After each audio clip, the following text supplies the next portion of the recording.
Remember the good old days, when getting your driver's license was the ultimate rite of passage. You'd spend your teenage years dreaming of a beat-up Ford, a rusty Honda. Whatever you could get your hands on, that car wasn't just metal and for wheels.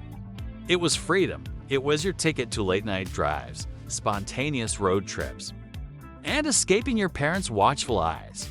Welcome to Nobody Drives. Like, subscribe, and comment for more. Let's start. Fast forward to today, and that dream seems to have stalled. What happened? Why do young people look at cars with the same enthusiasm they reserve for a surprise pop quiz? Well, let's dive into the wreckage of the great Gen Z car romance. First, let's talk about the elephant in the garage: money, or more accurately, the complete and utter lack of it. The dream of car ownership has morphed into a financial nightmare. Back in the day, a car was an attainable goal. Now, you need a spreadsheet and a small loan just to think about it. The sticker price is just the down payment on a lifetime of debt. You've got insurance that costs more than your rent, especially if you're under 25. Insurance companies seem to think every young driver is one curb away from a Dukes of Hazzard-style jump. Then there's fuel. Watching the numbers spin at the gas pump is like playing a slot machine where you lose every single time. And let's not forget repairs. That weird clunking sound, oh, that's just your bank account screaming for mercy. It's no wonder that for many young people, the freedom of owning a car feels a lot like being chained to a very expensive, very needy metal box. When you're juggling student loans, sky-high rent, and the price of avocado toast, a car payment is about as appealing as a root canal. But it's not just the cost. Our cities have basically declared war on cars. If you live in a major urban area, owning a car has gone from a convenience to a full-blown logistical headache. Congratulations, you bought a car! Now, where are you going to put it? Welcome to Parking Hell, a game where you circle your block for 45 minutes, praying for a spot to magically appear, only to find one that's a 15-minute walk from your apartment. And get ready to pay for the privilege. Then there's traffic.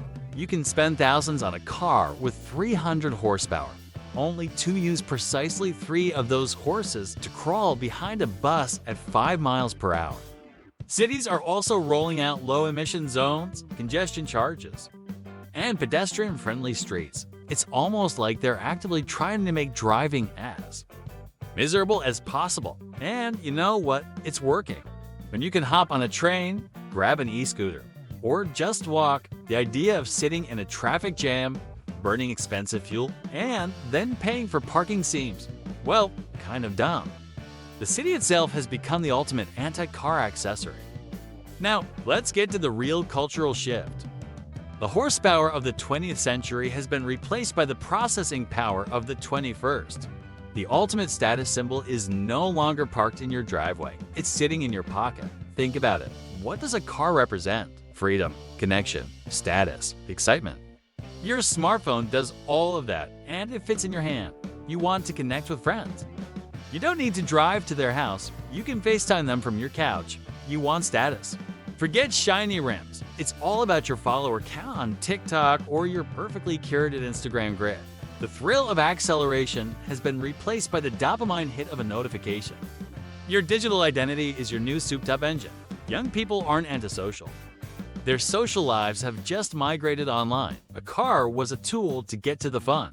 This brings us to the biggest change of all, the shift from ownership to access.